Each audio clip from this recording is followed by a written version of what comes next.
En las primeras horas del 1 de enero de 2009, el vuelo 447 de Air France, de Río de Janeiro a París, realizó su última transmisión por radio. Tras ella, se perdió todo contacto.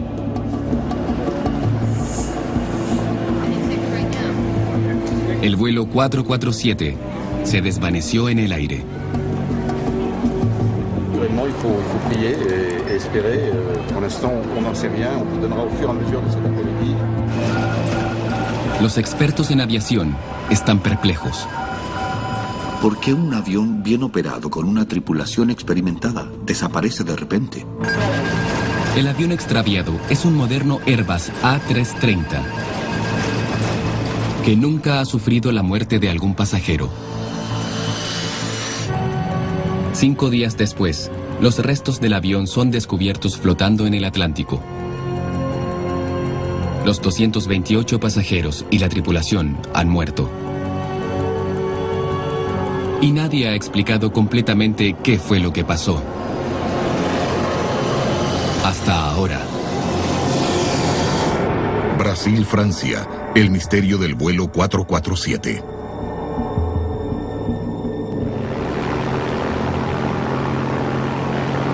Después de múltiples búsquedas en el Atlántico y de millones de dólares gastados, empiezan a aparecer importantes pistas para resolver el misterio de este trágico accidente aéreo.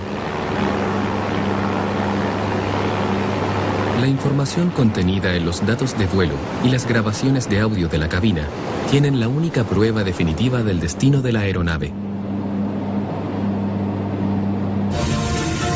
Con 2 informes provisionales, sin atreverse a establecer conclusiones específicas y con casi 700 A330 en servicio en todo el mundo, los expertos en seguridad de pasajeros están impacientes por comprender lo que pasó.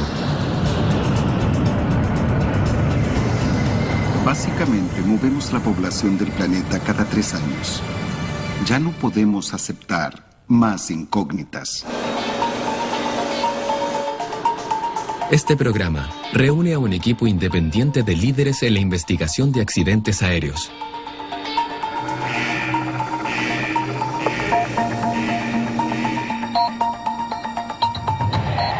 Con sus propias pruebas y simulaciones, planean reconstruir un escenario convincente para el accidente, a partir de las pocas pistas dispersas en los informes oficiales. El veterano investigador de accidentes, Tony Cable, ideará un caso a partir de unos pocos fragmentos de evidencia. Todo accidente es una cadena de eventos y cada eslabón debe estar en su lugar. A él se le unirá un meteorólogo de aviación. Nos veremos limitados a usar información satelital para entender lo que pasó. Y un ingeniero estructural de gran experiencia. Solo podremos mirar las pocas piezas recuperadas de la estructura. Completarán el equipo 3 pilotos expertos, especializados en seguridad aérea. Es poco probable que solo una cosa pueda hacer caer a un avión. Se produce una desafortunada combinación de cosas que causan un problema. A medida que los reúnes, el peso y significancia de cada trozo de esa evidencia se vuelve más y más claro, y así es como se desarrolla la teoría que nos lleva a la verdad. El equipo de investigación enfrenta un enorme desafío. Ellos utilizan solo las evidencias de los primeros informes del accidente.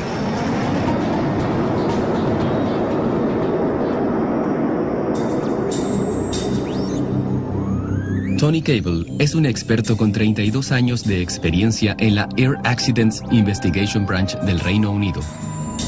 Fue investigador adjunto en el choque del Concorde y en el atentado de Lockerbie.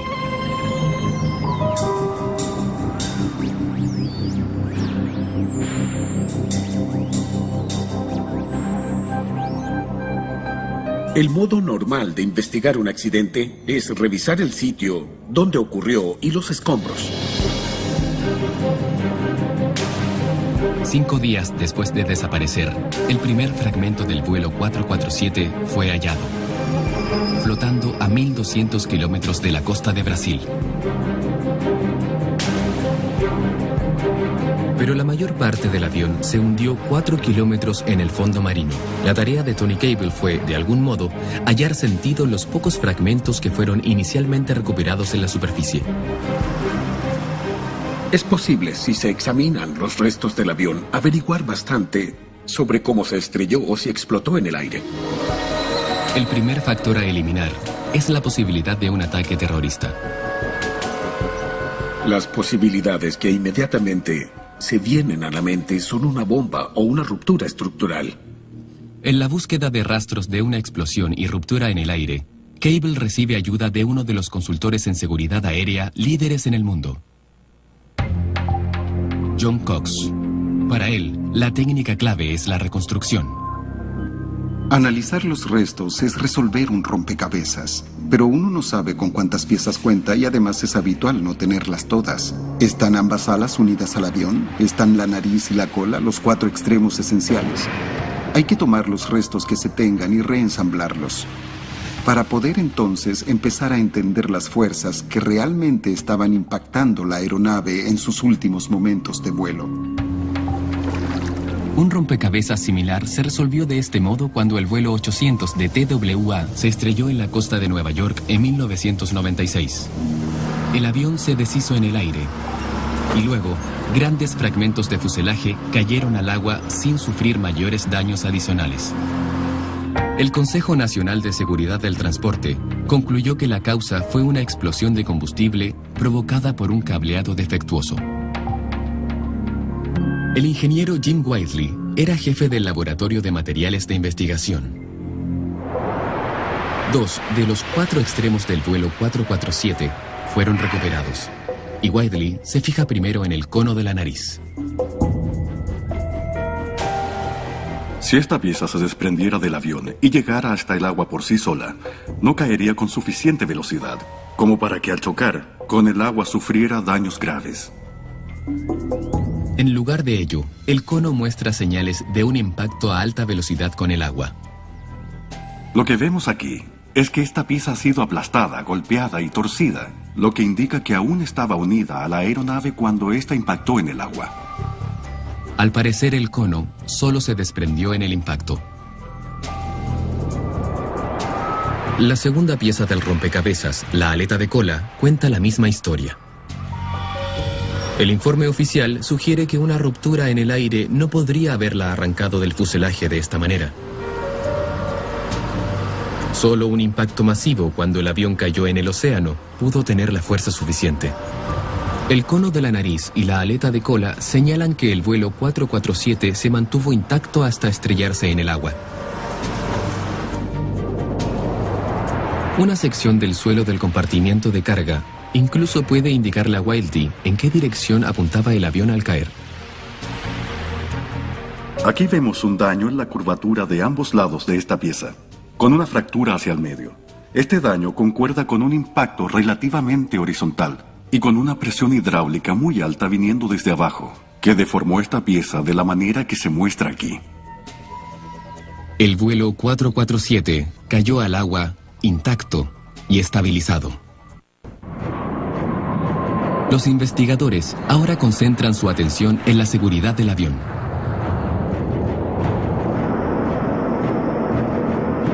El A330 es la joya de la corona del gigante aeroespacial europeo Airbus. Con casi 700 aviones volando, no se había perdido la vida de ningún pasajero hasta el vuelo 447. Tamaño e historial de confianza se apoyaba en un sistema de control de vuelo altamente computarizado, fly-by-wire. La filosofía de diseño en la seguridad mejoraba enormemente con la automatización. En un avión convencional, el piloto manipula palancas mecánicas para operar un sistema de motores por control hidráulico. Pero con fly-by-wire, un sistema eléctrico reemplaza ese pesado mecanismo y ahora una computadora de vuelo ejecuta las instrucciones del piloto. La computadora mantiene al avión bajo un control preciso durante toda maniobra, incluso un giro simple. Puedo soltar mis manos y no pasa nada. Está volando solo. Velocidad vertical 0, altitud 25 grados, 240 nudos. Cuando el piloto automático está encendido, el avión literalmente vuela solo. El 99% del tiempo en que vuelas a 10.500 metros, el piloto automático está a cargo.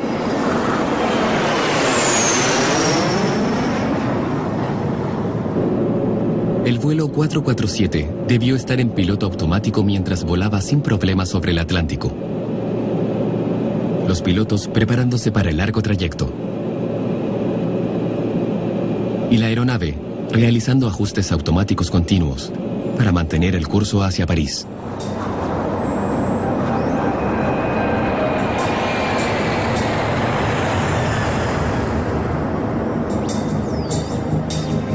Tony Cable sigue su avance, usando transcripciones del control de tráfico aéreo. La única cosa por hacer en la primera etapa es mirar el último informe de posición, que en este caso es la última conversación de la tripulación con el control de tráfico aéreo. 3 horas después de dejar Río de Janeiro, el vuelo 447 aún estaba en su ruta de vuelo planeada. Air France 447, chequeando INTOL 0133, nivel 350, Salvo 0148. Pero a la 1:35 am, toda comunicación por radio cesa. La última posición conocida, a 560 kilómetros de la costa de Brasil. Pero entonces, el misterio se profundiza. Durante otros 35 minutos, la computadora del vuelo 447 continúa enviando informes de posición automáticos vía satélite. Cable usa los informes automáticos para rastrear el posterior avance del vuelo.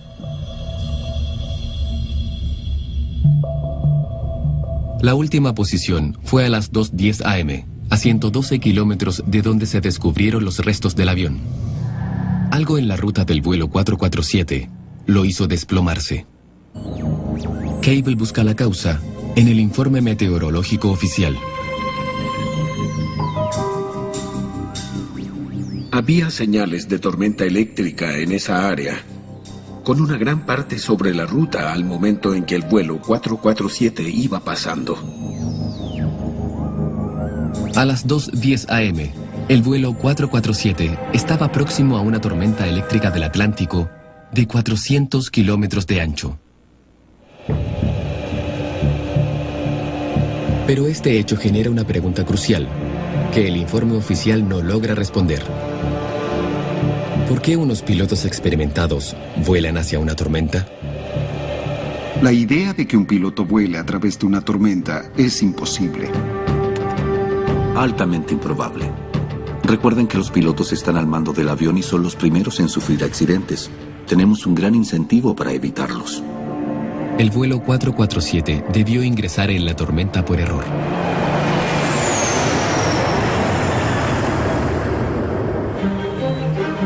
John Williams, un especialista en meteorología aérea del Centro Nacional de Investigación Atmosférica en Boulder, Colorado, comienza una investigación para averiguar por qué pasó esto.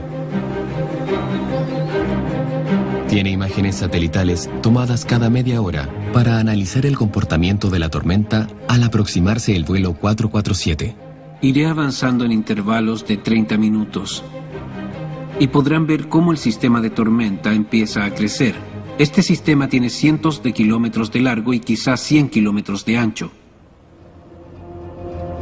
Miren el tamaño de la expansión aquí. Durante el día, las nubes de tormenta habrían cubierto el horizonte elevándose desde el océano a unos 15.000 metros. Pero en las oscuras primeras horas de la mañana, los pilotos del vuelo 447 no logran verlas. Y en este caso, deben recurrir al radar climático del avión. Las ondas de radar se reflejan en las gotas de agua de las nubes, permitiendo a los pilotos tomar una ruta que rodee las tormentas peligrosas. De acuerdo a los informes oficiales, esa noche otros vuelos usaron la misma ruta que el vuelo 447.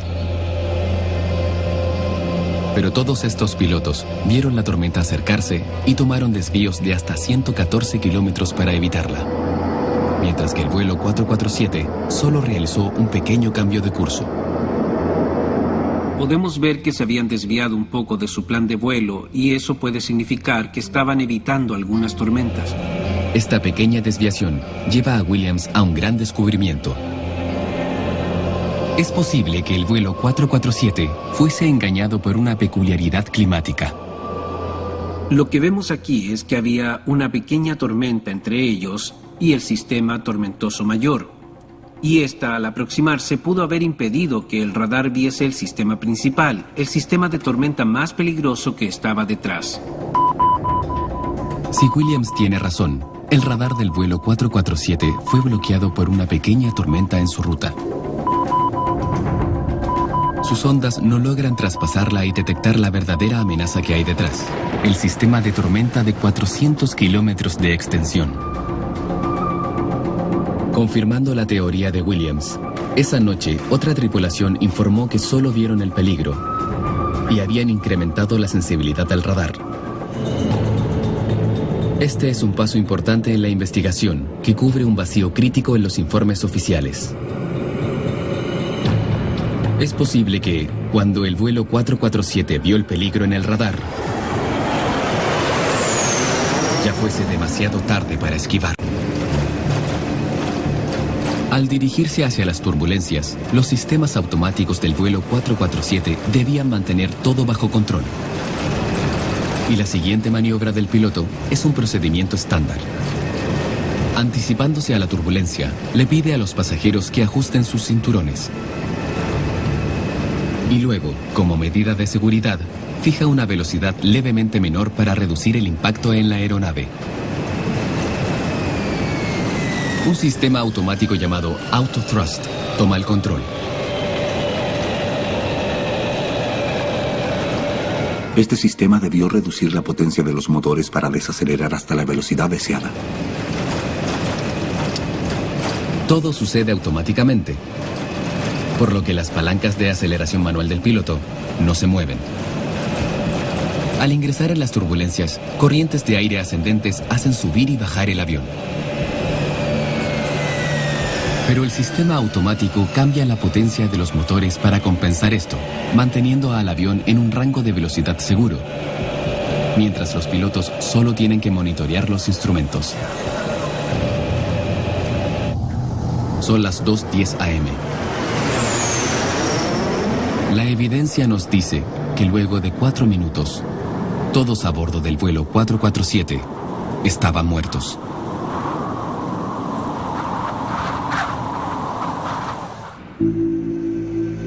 La automatización les da a los investigadores una pista crucial sobre lo que pasó después.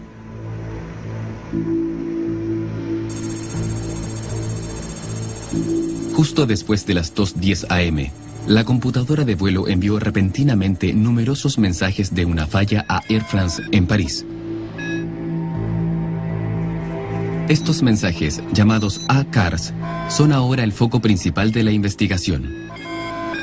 Es casi como la última voluntad y testamento del avión. El vuelo 447 sufrió 24 fallas críticas en solo 4 minutos y 16 segundos. Es como ver un avión muriendo frente a ti. Los mensajes crípticos y frustrantes arrojan una luz sobre los últimos momentos del vuelo 447.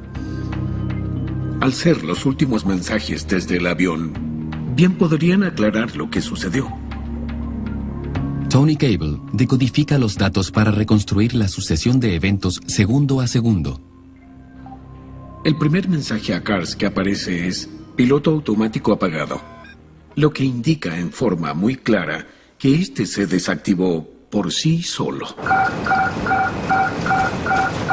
Hay una advertencia del audio principal que llama poderosamente la atención.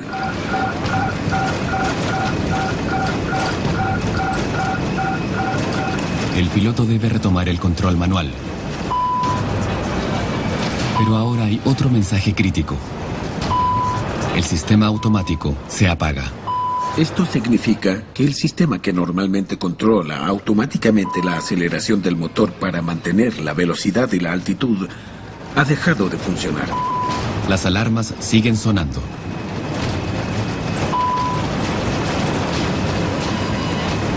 Los sistemas de seguridad más críticos están fallando, uno tras otro. Y los sistemas automáticos se están apagando. Y entonces, un siniestro mensaje final. El mensaje de advertencia de velocidad vertical de la cabina significa que la cabina presurizada desciende rápidamente. En otras palabras, el avión desciende a gran velocidad. El último mensaje llegó solo momentos antes de que el vuelo 447 y sus pasajeros impactaran en el agua. Pero, ¿qué pudo causar que todos los sistemas automáticos vitales fallasen de pronto?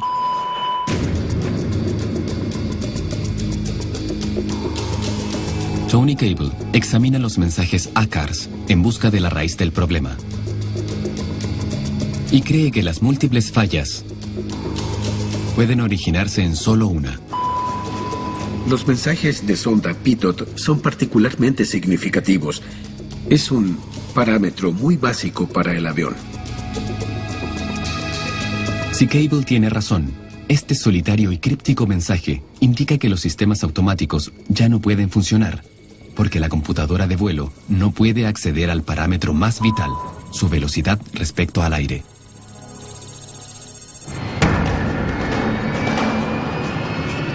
Todos los aviones miden esta velocidad usando sondas Pitot, tubos huecos de metal justo debajo de la cabina que apuntan hacia adelante.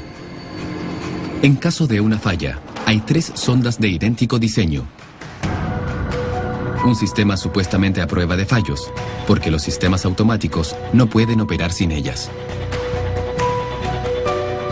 Pero en el vuelo 447, un mensaje crucial de las sondas Pitot dice que algo salió mal.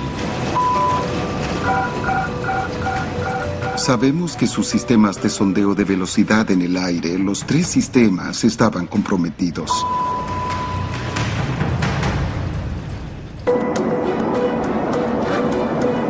A gran altitud, el modo más probable que un tubo Pitot podría bloquearse es con hielo. Un tubo Pitot frente a la corriente de aire significa que es vulnerable a ser golpeado por el hielo y la lluvia. Es un dispositivo pequeño y las cosas pequeñas acumulan hielo más rápido. Por eso los Pitot son grandes candidatos a acumular hielo. Por esta razón, estos tubos tienen un poderoso elemento calefactor. Supuestamente, capaz de lidiar con cualquier clima que un avión pueda encontrar en altura. En el Centro de Investigación Atmosférica de Colorado, el meteorólogo John Williams intenta calcular las condiciones climáticas reales que el vuelo 447 enfrentó en su ruta. Para esto, crea un corte transversal que muestra la temperatura a diferentes altitudes.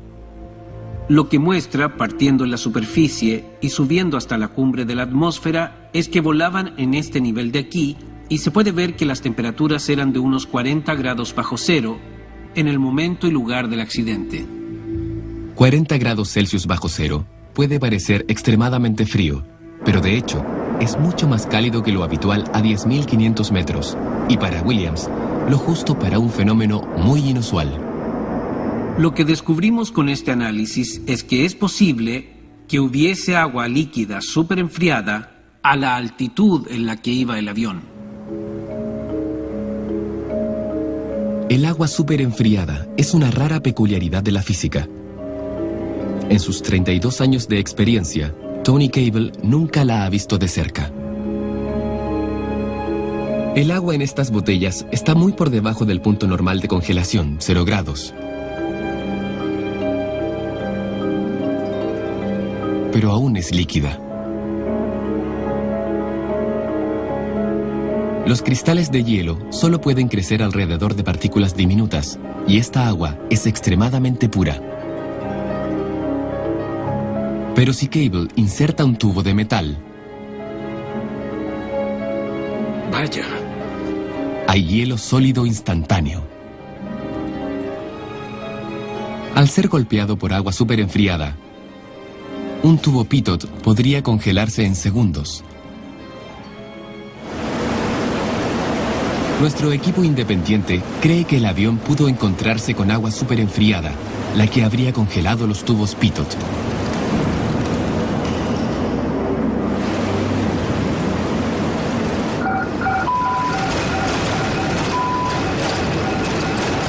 Sin indicadores de velocidad en el aire, los sistemas automáticos del vuelo 447 colapsan uno tras otro, tras otro. En la oscuridad total y bajo fuertes turbulencias, la tripulación debe retomar el control manual. Luego de más de 3 horas en automático, los pilotos se ven repentinamente enfrentados a una sobrecarga de información. La tripulación enfrentó una serie casi sin precedentes de fallas, una tras otra, sin pausa. Y poder solucionar todo eso habría sido muy difícil esa noche. ¿Por qué el avión hace lo que hace? ¿Qué son todas estas fallas? ¿Por qué suceden todas al mismo tiempo? Sobrepasado por los errores, el piloto debe lidiar con el problema más serio de todos. Debe mantener la velocidad o estarán fuera de control. El incremento de fuerzas causado por la turbulencia implica que el avión puede entrar en pérdida. Si el vuelo 447 desacelera tan solo unos nudos, podría caer en una catastrófica condición conocida como entrada en pérdida.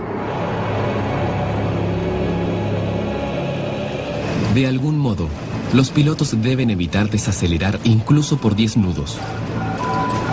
El único problema es que, con las ondas pitot congeladas, no tienen modo de saber cuán rápido están volando. La habilidad de la tripulación para reconocer si van a la velocidad apropiada será un problema mucho más complejo ahora. Un problema complejo, pero ¿puede solucionarse?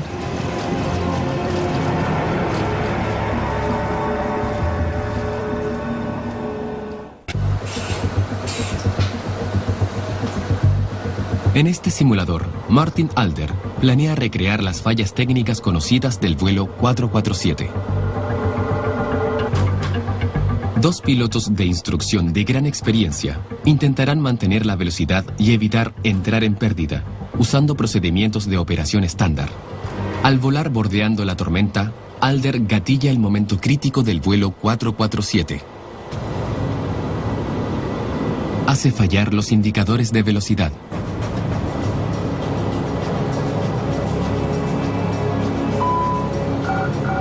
Tenemos velocidad no confiable.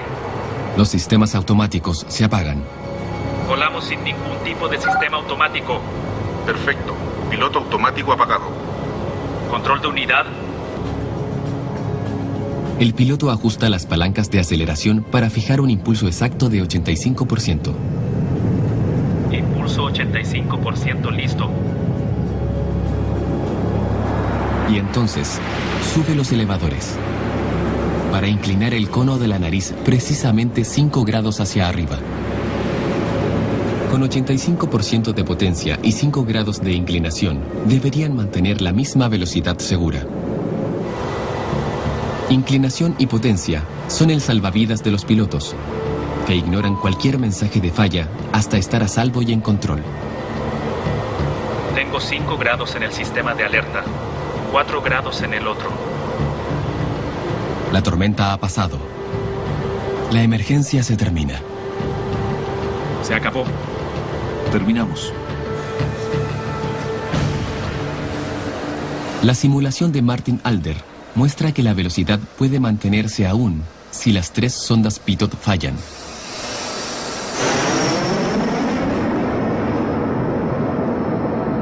Pero, ¿aplicó la tripulación del vuelo 447 esta técnica estándar de inclinación y potencia? ¿Y por qué no recuperaron el control?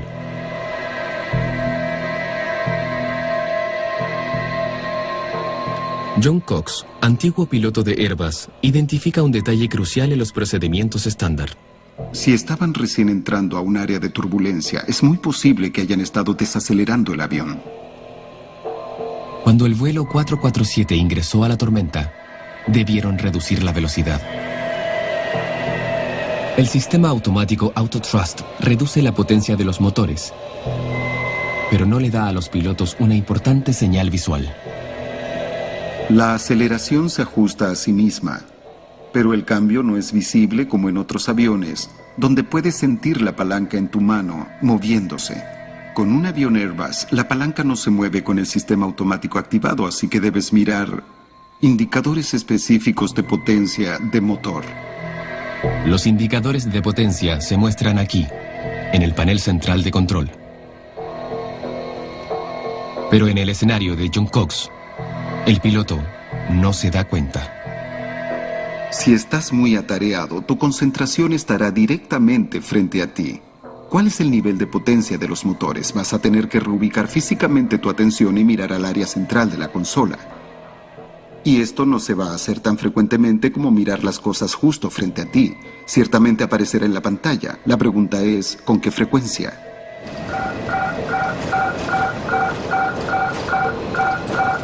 Abrumado por las advertencias de falla, el piloto ignora el indicador de baja potencia.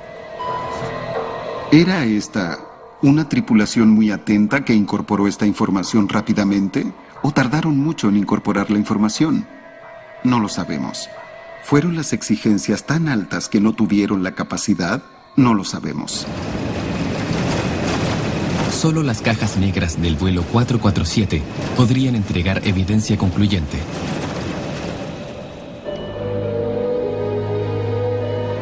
Pero ahora, Tony Cable descubre un patrón preocupante que confirma la teoría de Cox. En 10 incidentes previos, ante una falla de velocidad, la tripulación no incrementó el impulso inmediatamente. En un gran número de ellas está claro que la tripulación tardó mucho tiempo en operar el impulso de forma manual. En 5 casos, la tripulación no tomó control manual del impulso por más de 60 segundos. Para el vuelo 447, eso significaría desaceleración rápida y el riesgo de entrar en pérdida. 15 nudos no serían algo inusual. Si se desacelera un nudo por segundo, son 15 segundos. Al disminuir el avión hasta una velocidad mucho menor a esa altura, entraría en pérdida rápidamente. Existe una gran posibilidad de que en los últimos 4 minutos el avión haya entrado en pérdida. Una súbita y crítica pérdida de la propulsión por aire. Pero incluso en pérdida, el avión puede ser salvado. Pero los pilotos del vuelo 447 pueden haberse hallado en territorio totalmente desconocido. Si un ala entra en pérdida antes que la otra, la aeronave girará violentamente hacia un lado, más como un jet de guerra que un avión de pasajeros. Para recuperarse de esta pérdida, el piloto del vuelo 447 necesitaría de habilidades altamente especializadas. Este es el Centro Nacional de Entrenamiento e Investigación Aeroespacial, en Pensilvania. En los controles de este simulador avanzado está el coronel Paul Comtois, ex piloto de guerra de un F-16 de la Fuerza Aérea de los Estados Unidos. Paul cree que llevar a un avión a los extremos es una habilidad que solo nace de la experiencia directa. No volamos mucho con piloto automático. Casi siempre tenemos nosotros el control del avión. Eso no solo te entrega la experiencia de volar realizando maniobras extremas, también te da la confianza suficiente para hacerlo bien. El simulador tiene los controles de cabina de un avión de pasajeros. Pero a diferencia de los simuladores convencionales, se mueve como un jet de guerra, girando en 3 ejes para llevar a los pilotos a los límites de la fisiología humana. Uno aprende a no confiar en su cuerpo porque el cuerpo puede mentir. Comtois vuela en la oscuridad, sin signos visuales del mundo exterior. En vez de eso, debe recurrir a sus instrumentos. He volado en misiones en que sentía que estaba en un ángulo de 120 grados de caída, pero el indicador me decía que volaba derecho y estable. El instructor Glenn King realizará una violenta maniobra, como la entrada en pérdida que pudo afectar al vuelo 447.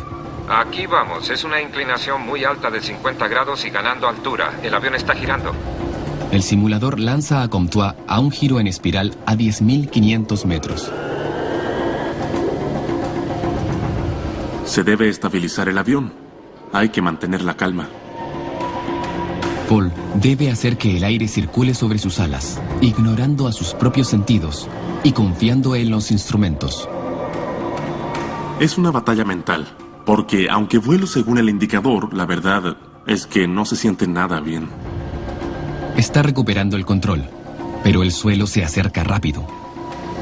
Debo ser muy cuidadoso con cuánto jalo hacia atrás la palanca. El riesgo es entrar en pérdida otra vez al tratar de elevarse. Comenzó a recuperarse. Se pueden oír sacudidas ahora que el avión se está cargando. Se siente la rapidez.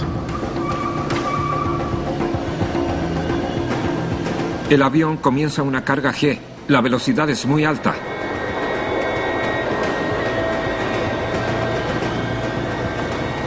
Se recuperó. Eso es mucha altitud. Y está volando otra vez. Comtois finalmente recupera el control. Pero a pesar de años de experiencia como piloto de guerra, el coronel de la Fuerza Aérea perdió 5.700 metros, más de la mitad de su altitud, en solo 45 segundos. La mayoría de los pilotos comerciales no tienen esa experiencia. Y el piloto automático los libera de controlar el vuelo.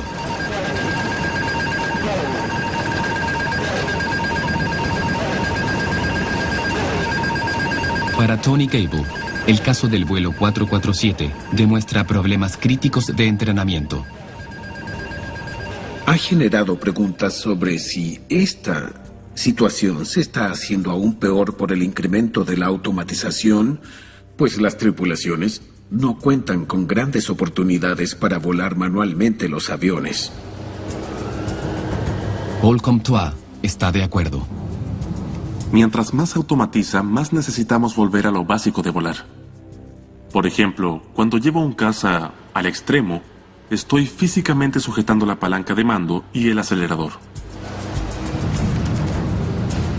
Los simuladores de vuelo comercial estándar no tienen la libertad de movimiento para recrear maniobras extremas. Entrar en pérdida no es algo que se enseñe a pilotos de aviones de pasajeros. Hemos pasado de pilotos que han experimentado algunas de las maniobras más extremas a pilotos que raramente las ven. Pero los restos del vuelo 447 sugieren que los pilotos pudieron estar cerca de salvar las vidas de los pasajeros. Sabemos, basados en el daño del impacto, que el avión estaba nariz arriba, muy cerca del nivel de las alas y con alta sincronización vertical al caer. ¿Lograron de alguna forma levantar y estabilizar el avión antes de que fuera demasiado tarde?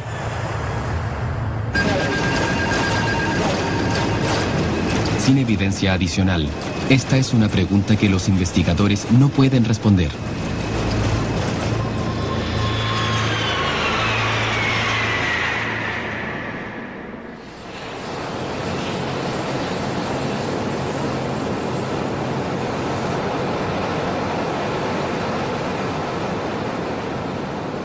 Las cajas negras del vuelo 447 dejaron de transmitir señales de posición después de un mes, pero 2 años después fueron encontradas a casi 4.000 metros de profundidad durante una búsqueda de recuperación de 8 días con equipos de alta tecnología submarina.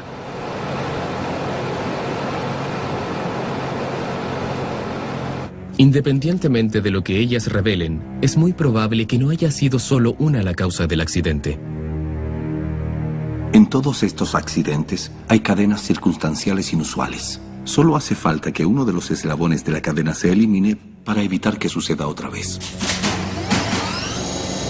A partir de la limitada evidencia disponible, nuestro equipo independiente ha reconstruido la posible cadena de sucesos. Aislado, ningún evento es fatal.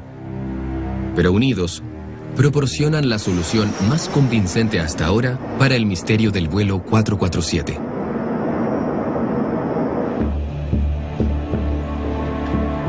Justo antes de las 2:10 am, el vuelo 447 ingresó a una tormenta de 400 kilómetros de ancho en el Atlántico.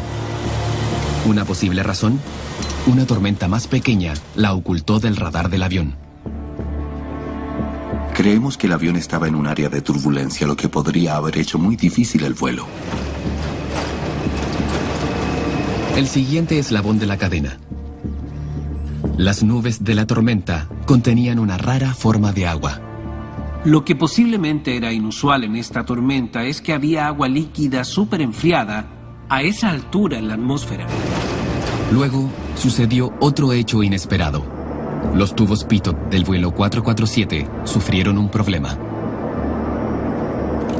Es casi seguro que los detectores de velocidad fallaron de alguna manera, probablemente al congelarse, y que el avión quedó fuera de control después de eso.